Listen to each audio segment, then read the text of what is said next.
بسم اللہ الرحمن الرحیم نحمده ونصلی علی رسولہ الکریم اما بعد۔ محترم سامعین کرام، انسانیت پر ابتلا اور آزمائشیں آتی رہتی ہیں، اور جب انسان اپنی نادانیوں سے اپنے رب کو ناراض کر دیتا ہے تو پھر یہ امتحان سخت اور مشکل ہو جاتا ہے۔ موجودہ وبائی مرض میں پھنسی ہوئی پوری دنیا کی آبادی انہی مشکل گھڑیوں سے اس وقت گزر رہی ہے۔ اللہ رب العزت نے بتلایا ہے کہ ہر آفت اللہ کے حکم سے آتی ہے، اور جو اللہ پر یقین رکھتے ہیں اللہ ان کے دلوں کی رہبری فرماتے ہیں۔ ما اصاب من مصیبت فمن اللہ فبإذن اللہ، اور جو اللہ پر ایمان رکھتے ہیں اللہ ان کے دلوں کی رہبری فرماتے ہیں۔ وَمَن يُؤْمِن بِاللَّهِ يَهْدِ قَلْبَهُ، اور پھر اللہ تعالیٰ ہر چیز کو جانتے ہیں، انہیں پتہ ہے کہ کون سے حالات کس عمل سے دور ہوں گے، کس چیز سے دور ہوں گے۔ اس وقت جن حالات سے ہم گزر رہے ہیں، یہ حالات کیسے دور ہوں گے، کس عمل سے دور ہوں گے، کس طریقے سے دور ہوں گے، اس کا علم اللہ رب العزت کو ہے۔ رسول کریم صلی اللہ علیہ وسلم نے ہدایت فرمائی ہے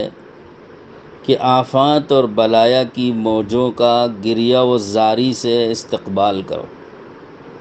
یعنی جب کوئی آفت آئے، کوئی مصیبت آئے، کوئی پریشانی آئے تو اللہ کے سامنے رو کر گڑ گڑا کر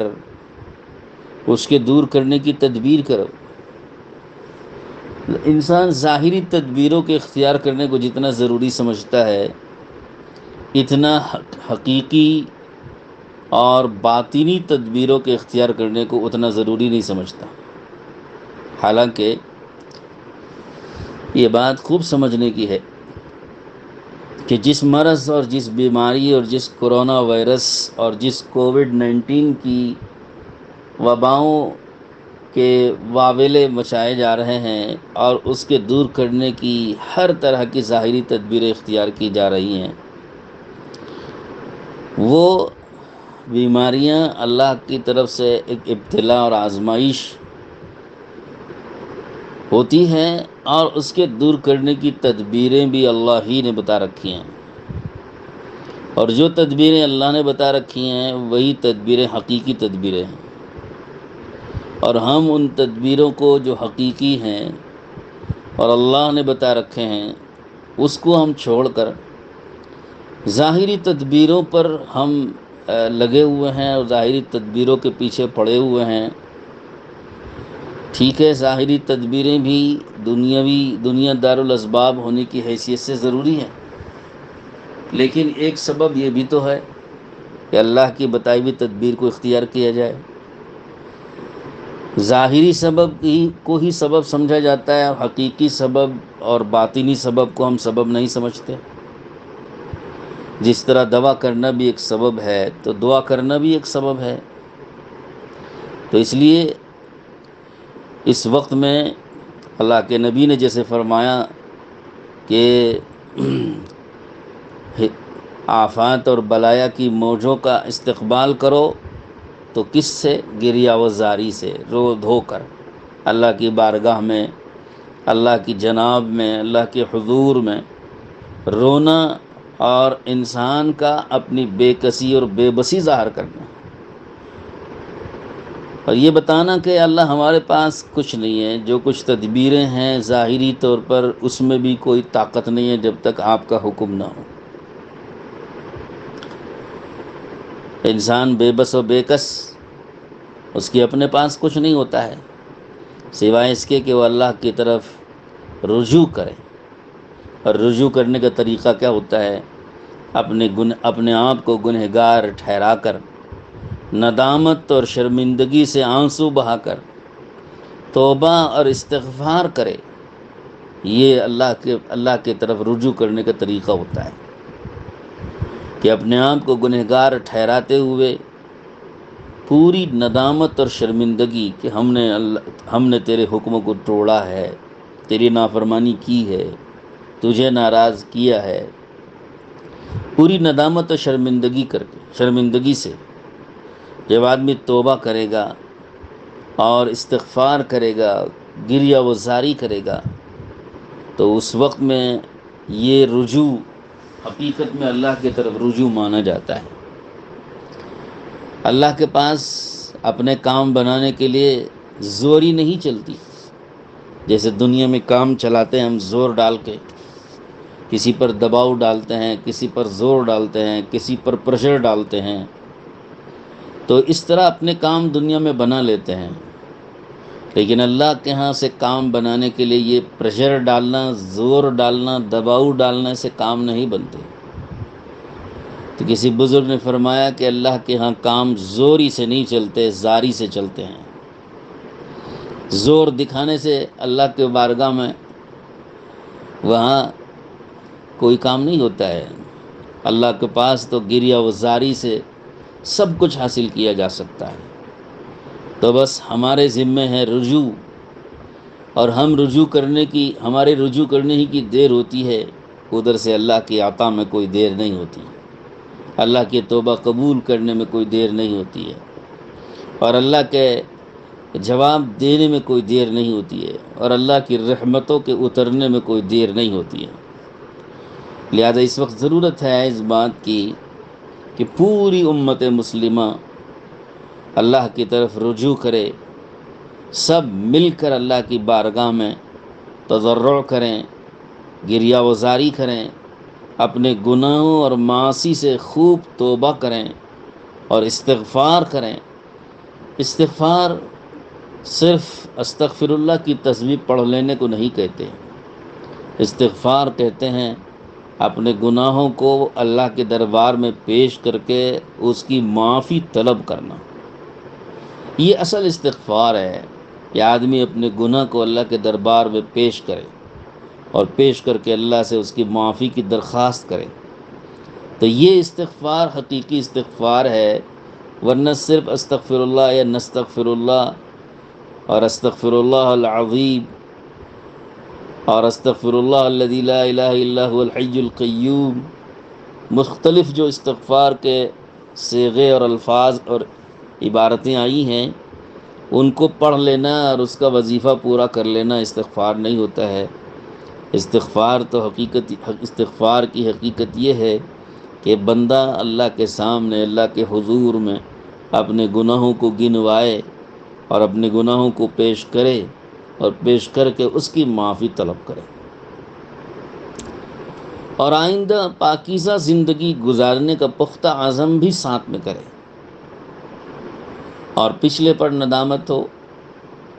تو اس استغفار کے ساتھ یہ دو چیزیں اور جمع ہو جاتی ہیں، تو یہ توبہ کی بھی حقیقت بن جاتی ہے، اور توبہ کے بھی شرائط پورے ہو جاتے ہیں، اور یہ استغفار مع توبہ ہوگا۔ اور استغفار جب توبہ کے ساتھ ہوتا ہے تو پھر اس کے قبول ہونے میں دیر نہیں ہوتی۔ اللہ تعالیٰ کی کریم اور رحیم ذات سے یہ امید ہوگی کہ وہ رحم فرمائے گا، کرم فرمائے گا، اور تمام آفات اور بلایا کو اٹھا لے گا۔ لیکن علماء نے فرمایا ہے کہ دعا سے پہلے اللہ کی طرف متوجہ ہو کر چند اعمال کا اگر ہم اہتمام کریں، اس سلسلے میں ہمارے اکثر علماء کی اور اکابر کی رائے ہے کہ ہر گھر والے اپنے گھر کے تمام افراد اکٹھے ہو کر، مرد ہیں، عورتیں ہیں، بچے ہیں، جوان ہیں، بوڑھے ہیں، کمزور ہیں، معذور ہیں، بیمار ہیں، صحت مند ہیں، سبھی لوگ اگر اکٹھے ہو کر کچھ وظیفہ پورا کریں، کچھ ورد کریں، کچھ ذکر کریں، کچھ اللہ کو خوش کرنے اور اللہ کو راضی کرنے کے کچھ کام کریں، کچھ اعمال کریں، اور پھر سب مل کر اجتماعی طور پر گریہ وزاری کے ساتھ اللہ سے دعا مانگیں، الحاح وزاری کے ساتھ گڑ گڑا کر۔ اگر ہر گھر میں یہ عمل ہو جائے تو اللہ کی ذات سے امید ہے کہ جب ہر گھر سے چند اعمال، چند اذکار اور پھر اس کے بعد اجتماعی دعا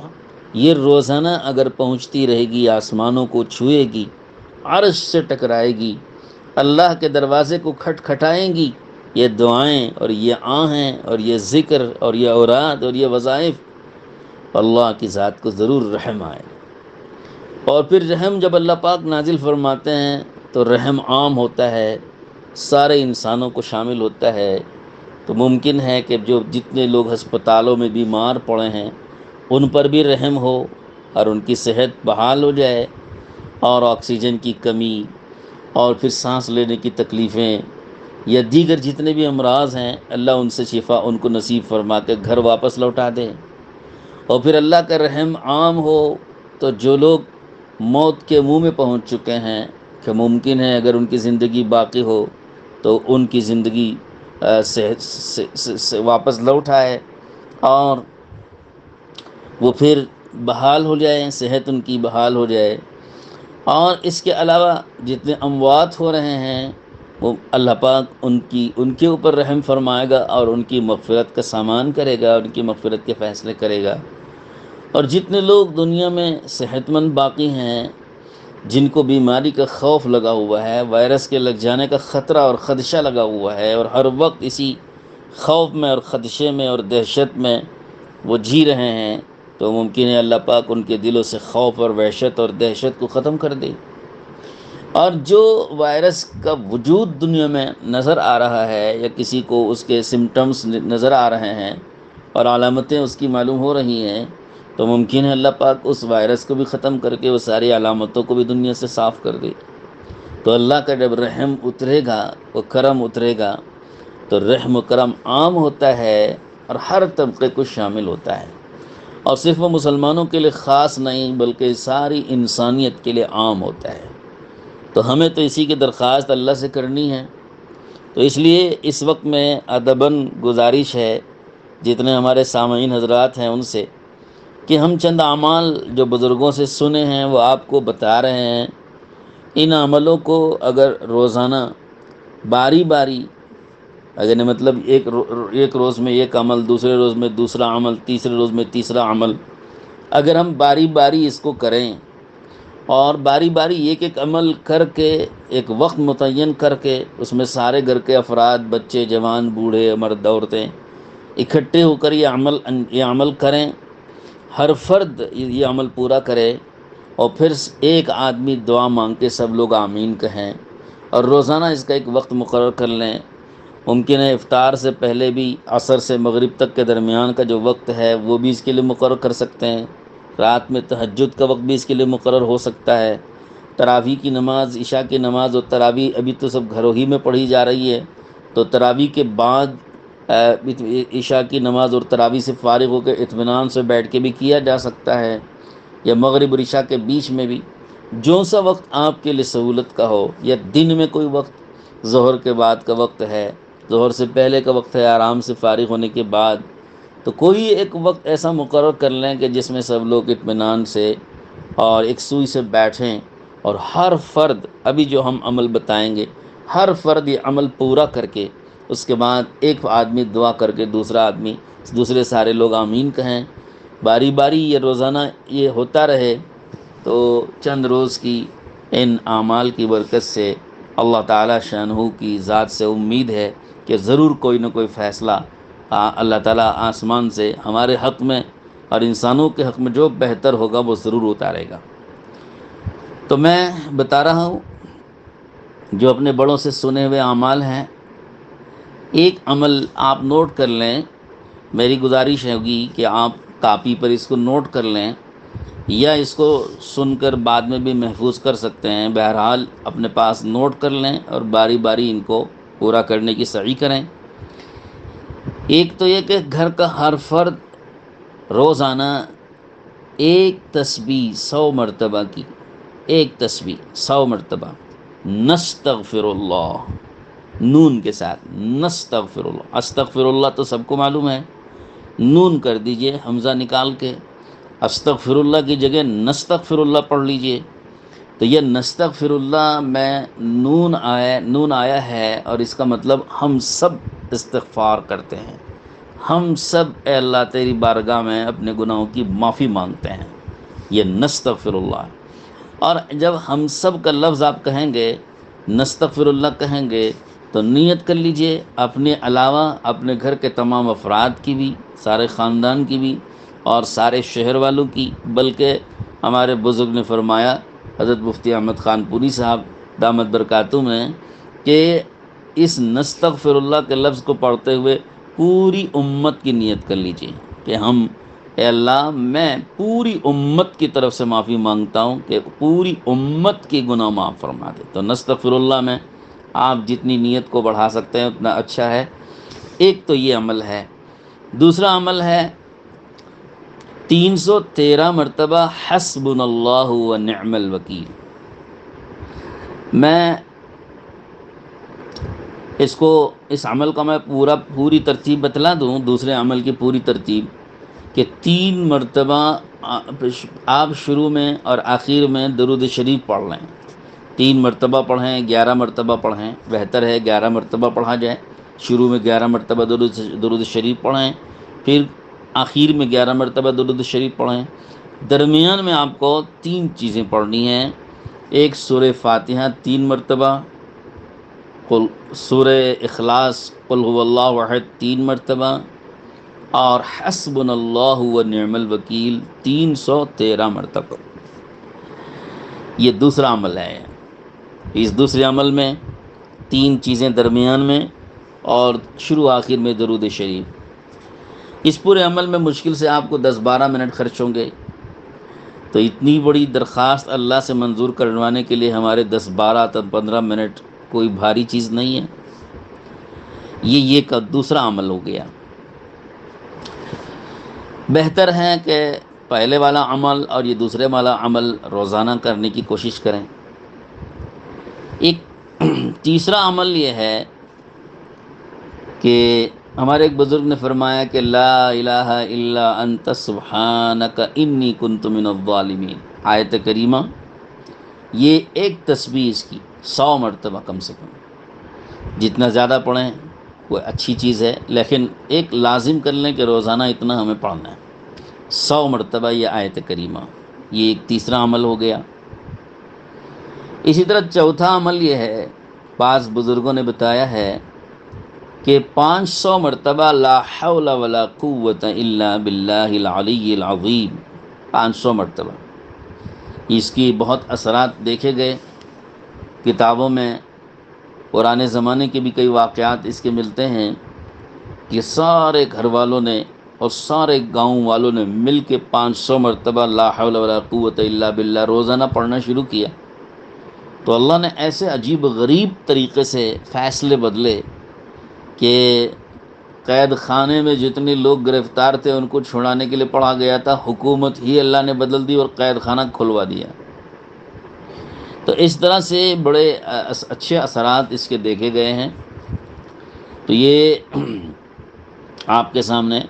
یہ چوتھا عمل ہم نے بتایا آپ کو۔ اس کے علاوہ یا سلام بھی کثرت سے پڑھتے رہنا چاہیے، یا سلام کثرت سے پڑھیں۔ 5واں عمل یہ ہے، خاص طور پر مریضوں کے لیے، مریض جو لوگ پیشنٹ ہو جاتے ہیں، کینسر کے مرض میں ہیں، مبتلا ہیں، ان کے لیے بھی، اور ابھی یہ جو کووڈ کا پازیٹیو آ چکا ہے اور وینٹیلیٹر بھی چل رہا ہو، ایسے مریض پر بھی بالخصوص کہ یا اس پر آکسیجن چل رہا ہے، آکسیجن کی کمی ہونے کی وجہ سے حالت نازک ہو چکی، ایسے مریضوں پر بھی خاص طور پر، عام طور پر ہر قسم کے مریض پر ایک ہم 5واں عمل بتا رہے ہیں۔ یہ عمل ہمارے حضرت مولانا احمد لاڈ صاحب دامت برکاتہم کا بتایا ہوا ہے کہ شروع آخر میں درود شریف پڑھیں، اور درمیان میں درود شریف بھی اللہم صلی علی سیدنا محمد بعدد کل داء و دوائن وبارک وسلم. یہ درود شریف شروع میں 7 مرتبہ اور آخر میں 7 مرتبہ. اللہم صلی علی سیدنا محمد بعدد کل داء و دوائن وبارک وسلم. کہ 7 مرتبہ شروع میں اور 7 مرتبہ آخر میں یہ درود شریف، اور درمیان میں 7 مرتبہ سورہ فاتحہ اور 7 مرتبہ سورہ اخلاص. یہ 5واں عمل ہے. تو اس کے بارے میں فرمایا ہے حضرت نے کہ بہت سے کینسر کے مریضوں کو بتلایا گیا تو انہوں نے خود پڑھا یا کسی اور نے روزانہ پڑھ کے ان پر دم کیا تو اس کے یہ اثرات دیکھے گئے کہ وہ کینسر کا مرض ہی غائب ہو گیا. بعد میں ڈاکٹروں نے جانچ کی تو بالکل مرض غائب تھا. یہ دراصل اللہ پر یقین کے بقدر اللہ تعالیٰ نوازتے ہیں. اس کے علاوہ ہمارے بزرگوں نے یہ بھی بتلایا ہے کہ ربنا ظلمنا انفسنا وان لم تغفر لنا وترحمنا لنکونن من الخاسرین. یہ بھی کثرت سے اور پڑھتے رہنا چاہیے. اللہ تعالیٰ عمل کی ہمیں توفیق نصیب فرمائے. یہ چند اعمال آپ کے سامنے اپنے بزرگوں کے بتائے ہوئے رکھے ہیں. اگر سارے اعمال روزانہ کریں تو بہت اچھی چیز ہے، بہت اچھی بات ہے. لیکن اگر سارے اعمال روزانہ ہر فرد کا کرنا مشکل ہوگا تو ایک شکل یہ بھی ہو سکتی ہے، ایک ایک عمل گھر کا ایک ایک فرد تقسیم کر لے کہ تم یہ پڑھنا، میں یہ پڑھتا ہوں. تو اگر گھر کے ایک ایک آدمی نے ایک ایک عمل بانٹ لیا اور اس طرح کر کے ایک ہی وقت میں بیٹھ کر سب نے یہ اعمال ختم کر لیے اور اس کے بعد سب نے مل کے دعا مانگی، ایک شکل یہ بھی ہے. اور دوسری شکل یہ ہے کہ ایک ایک دن کے لیے ہم نے ایک ایک عمل تجویز کر لیا کہ آج ہم سب ایک عمل کریں گے اور دوسرا عمل کل کریں گے، تیسرا عمل پرسوں کریں گے. تو یہ اور پھر اس کے بعد وہ عمل سب نے مل کر کے، یعنی ہر فرد الگ الگ طور پہ وہ تعداد پوری کرے. یہ تعداد ہر فرد پوری کریں، یہ نہیں کہ سب مل کر یہ تعداد پوری کریں، بلکہ ہر فرد الگ الگ یہ تعداد کے ساتھ ان وظائف کو پڑھے. تو اس کے بعد اگر دعا مانگے تو یہ بھی شکل درست ہے کہ روزانہ ایک ایک دن کے لیے ایک ایک عمل تجویز کر لیا اور ہر فرد نے یہ عمل کر کے پھر دعا مانگی. اللہ تعالیٰ ہمیں بھی توفیق دے، سب حضرات کو توفیق دے. تو یہ گزارش ہمارے اکابر نے کی ہے، سارے اکابر کی طرف سے اس بات کی گزارش ہو رہی ہے کہ ہر گھر میں ان چند اعمال کو زندہ کر کے ہر گھر میں دعا کا اہتمام روزانہ کیا جائے تو انشاءاللہ اس کی برکت سے اللہ تعالیٰ حالات درست فرما دیں گے. تو میں نے اس وقت میں خود اس بات کی خواہش مجھے ہوئی کہ ابھی حضرت مولانا احمد لاٹ صاحب دامت برکاتہم نے گزشتہ کل رمضان کی جو 17 تاریخ تھی اور جمعے کا دن تھا، تو اس کی شب میں حضرت مولانا کی دعا ہمیں ملی کہ حضرت مولانا نے اپنی جگہ یہ دعا کرائی تھی. تو ہمارے ان کے متعلقین میں سے بعض احباب نے اس دعا کو ریکارڈ کیا ہے، اور وہ دعا میں اس وقت میں اپنی اس بیان کے ساتھ شامل کر رہا ہوں. اس دعا کو سن کر آمین کہہ سکتے ہیں. یہ بزرگوں کی اس دعا کو سن کر آمین کہنے میں زیادہ ہمیں قبولیت کی امید ہے.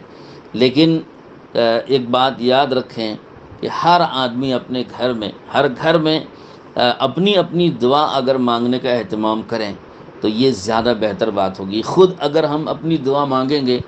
تو اس وقت جو گریہ وزاری اور اس وقت جو اللہ کے سامنے اپنی اپنی حاجتوں کو اپنی زبان سے پیش کرنے میں جو بات ہوتی ہے، وہ بات دوسروں کے زبانوں سے اپنی حاجتوں کو نکلوانے میں وہ بات نہیں ہوتی. دوسرے لوگ ہماری حاجتوں کو اتنا نہیں پیش کر سکتے اللہ کے سامنے جتنا کہ اپنی حاجتوں کو ہم خود اپنی زبان سے پیش کر سکتے ہیں. تو اس لیے گزارش ہے کہ ایک آدھ مرتبہ اگر اس دعا میں اگر شریک ہو کے ہم آمین کہہ لیں اور بعد میں روزانہ یہ عمل اپنے طور پر ہم خود کرتے رہیں تو یہ زیادہ بہتر ہوگا. اللہ تعالیٰ توفیق نصیب فرمائے. وآخر دعوانا ان الحمد للہ رب العالمین. ابھی حضرت والا کی دعا میں ساتھ میں شامل کر رہا ہوں، آپ حضرات اس سے فائدہ اٹھا لیں. وَإِلَٰهُكُمْ إِلَٰهٌ وَاحِدٌ لَا إِلَٰهَ إِلَّا هُوَ الرَّحْمَٰنُ الرَّحِيمُ مولا صلی وسلم دائما ابدا علی حبیبک خیر الخلق کلہم۔ پروردگار ہر لائن میں قصوروار ہیں، اے اللہ معاف فرما دے، معاف فرما دے، معاف۔ یہی وہ رات ہے جس میں تیرا حبیب سجدہ ریز تھا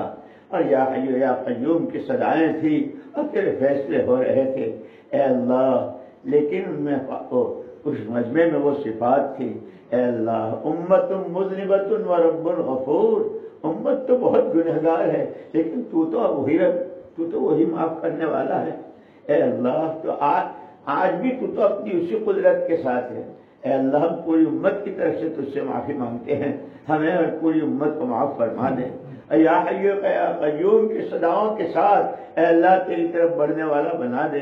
اصلح لنا شأننا کلہ ولا تکلنا الی انفسنا طرفۃ عین۔ چھوٹے بڑے نئے پرانے جانی مالی جاہی اے اللہ تمام گناہوں کو معاف فرما دے، اے اللہ۔ فرشتے بھی کہہ رہے ہیں کہ ہم اترنے کو تیار ہیں، تم بدری بن کے آؤ کہ وہ ایمان کی قوت، ایمان کے لیے جان لگانا، اے اللہ تو بڑی قدرت والا ہے۔ ایک دفعہ وہ لہر دوڑا دے پوری امت میں کہ امت ایمان کے لیے اور ایمان کی محنت کے لیے جان و مال لگانے والی بن جائے اور پورے عالم میں ہدایت کی ہوائیں چلیں اور تیرے فیصلے اے اللہ حق کے لیے حق ظاہر ہو، لیحق الحق ویبطل الباطل ولو کرہ المجرمون۔ اے اللہ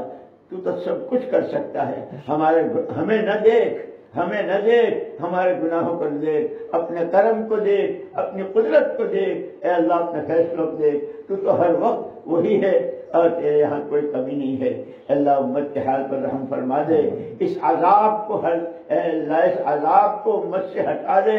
امت سے اس عذاب کو ہٹا دے، امت کو معاف فرما دے۔ پورے عالم کے ایک ایک بشر کو 100% تیری طرف رجوع کرنے والا بنا دے، اے اللہ ایمان کی ہوائیں چلا دے، اے اللہ ہمارے بچوں کی، گھر والوں کی، مردوں کی، عورتوں کی، اے اللہ سب کی مغفرت فرما، جانے والوں کی مغفرت فرما، ان کو وہاں کے اونچے درجے نصیب فرما، اپنے نبی کا پڑوس نصیب فرما، پیچھے والوں کو اے اللہ وہاں کی تیاری کی عملی طور پر توفیق نصیب فرما، تنافس کی شکل پیدا فرما کر اے اللہ قرآن زیادہ زیادہ پڑھنے کی اور ذکر زیادہ زیادہ کرنے کی اور تیری ذات پر اعتماد، تیرے وعدوں پر یقین کے ساتھ من صام رمضان ایمانا واحتسابا علی صفت نصیب فرما کر اے اللہ ما بقیہ رمضان کو، روزوں کو، تراویحوں کو، قرآن کو سب کے لیے آسان فرما دے۔ جس نے جو خیر کی ہے اس کو قبول فرما کر عالم میں ہدایت کا ذریعہ فرما دے، باطل کے ختم ہونے کا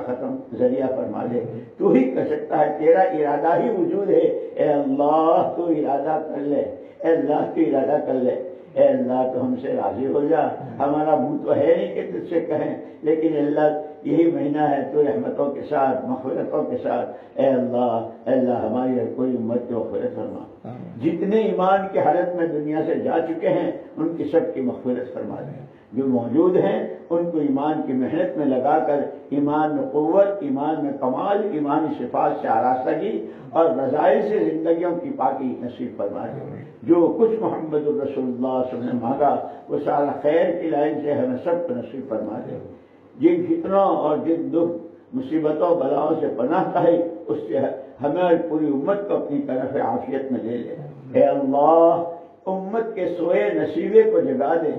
امت کے سوئے نصیبے کو جگا دے، اپنی ذات سے تعلق نصیب فرما، اپنی محبت، اپنی عظمت، اپنی کبریائی دلوں میں اتار دے، اپنے حکموں والی زندگی نصیب فرما دے، منکرات محرمات سے پوری حفاظت فرما۔ جتنی دعائیں پہلے مانگی اسے قبول فرما، ان دعاؤں کو قبول فرما، جو رہ گیا اپنے خزانے سے مرحمت فرما۔ اے اللہ دنیا والے دنیا والا ہونا چاہتے ہیں، ہم تجھ سے دعوت و دعا والا ہونا چاہتے ہیں اے اللہ اس ماہ مبارک میں، اور تو کہتا ہے کہ تم مانگو میں دوں گا، ہم تجھ سے یہی مانگتے ہیں تو ہمیں دے دے اے اللہ، تو ہمیں دے دے، ہمیں محروم نہ فرما۔ ربنا آتنا فی الدنیا حسنہ وفی الآخرۃ حسنہ وقنا عذاب النار۔ سبحان ربک رب العزۃ عما یصفون وسلام علی المرسلین والحمد للہ۔